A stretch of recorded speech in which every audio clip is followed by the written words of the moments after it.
Hi, Life in 4G. Wow, yesterday I was feeling horrible, so I didn't say anything to you guys yesterday. I'm so sorry. I did do a recording, but it was a recording to another group just to let them know that I was still on track, but that I was sick. So today I wanted to talk to you about the actual act of recovery. And how we need to make sure that we do everything that we can to do in every situation to recover. So that's physical recovery, spiritual recovery, and mental and emotional recovery. Four pillars of life in 4G. Physical recovery, when you are going through something, or when you are exercising, or when you are tired or sick. There are a few things that you have to do when you are in the mode of recovery. The first thing is you have to listen to your body, and not listen to everything that goes against you taking care of your body. That would be food, that would be rest, that would be enough sleep, that would be the right medications, that would be you taking charge of making sure that you take care of your temple, because you only have one. It's not like you can go in the closet and pull out another you and put it on because this one's damaged. That's the first part. The physical part is the most important part. So it's what you eat. It's what you drink. It's how well you sleep or how well you don't sleep, and the methods that you need to actually practice in order to get sleep. It's exercising and all kinds of things that help your recovery go from one level to the next. So then there's the mental. The mental part of recovery is you have these days, I know I have days, when things are just so huge and so everywhere and so much that they take a lot out of you. And there are times when mentally you've done all you can do and you're spent. Most important thing that you can do in those times is retract. And by retract, I mean literally pull back.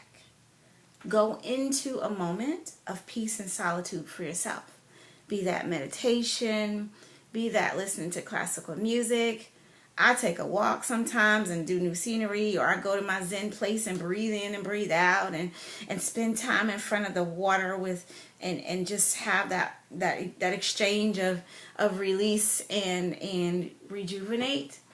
And then there's the emotional part.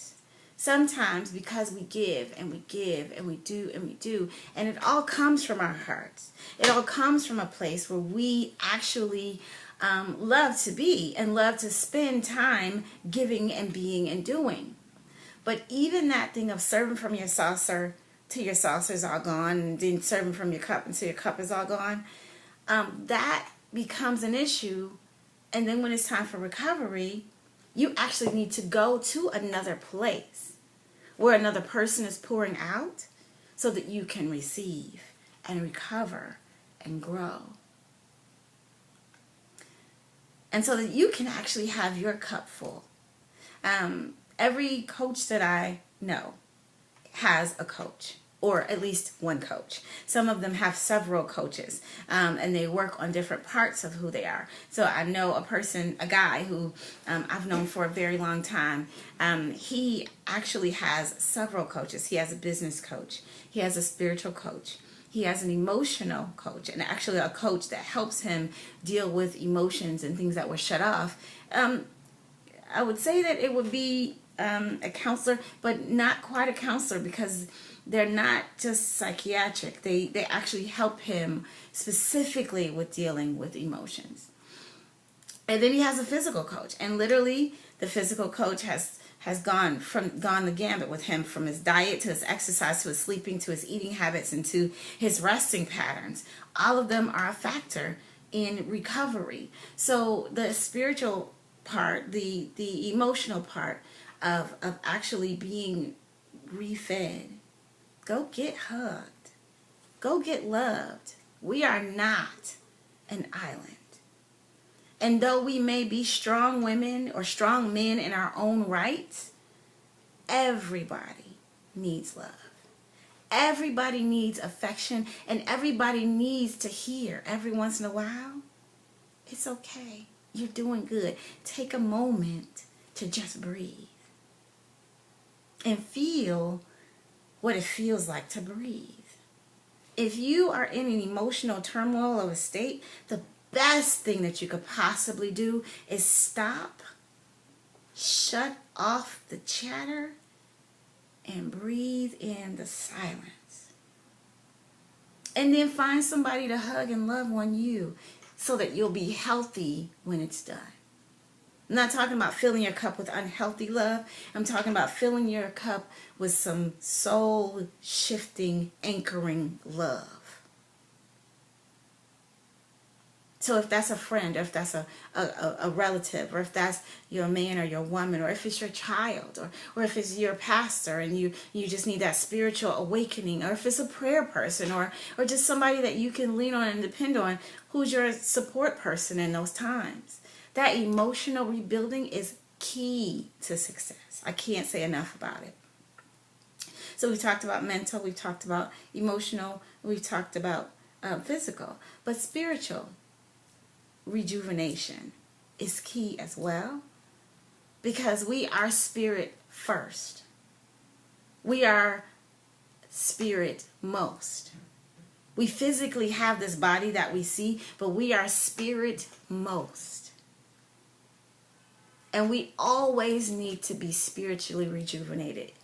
That's why prayer and meditation every morning is important. That's why reading your Bible, that's why affirmations, that's why things that help your spirit to revive and rejuvenate are most important. I had to recover from like 24 hours of, I can't believe how sick I was yesterday. And I couldn't even talk yesterday morning when I woke up. My voice literally would not come out my mouth. Thank God it's not that way today, because I couldn't have gotten through the day. But I wanted you guys to just remember that it's important for us to always listen to our bodies, our minds, our emotions, our spirits. Sometimes your emotions are an overload and they're telling you, I'm overloaded. You're overloaded. You're overloaded. Sometimes your body is saying, I'm overloaded. I'm overloaded. I'm tired. Sometimes your mind, your mental is just like, oh my God, overload, tilt. I can't take any more information in. Or man, I need some different information in here because I don't have anything that I can grow from. And spiritually, we absolutely must take time for ourselves to literally have the grounding that we need to do what we have to do in this world. Because that's really what it's all about. So take time to listen to your body. Every part of you that exists, take time for it. Because that's important for living life in 4G. And life in 4G is living in God, living a life of gratitude, living a life of giving, and living unapologetically in your greatness. Have wonderful moments of recovery. They are as important as happiness and laughter. In fact, they make the happiness and laughter better.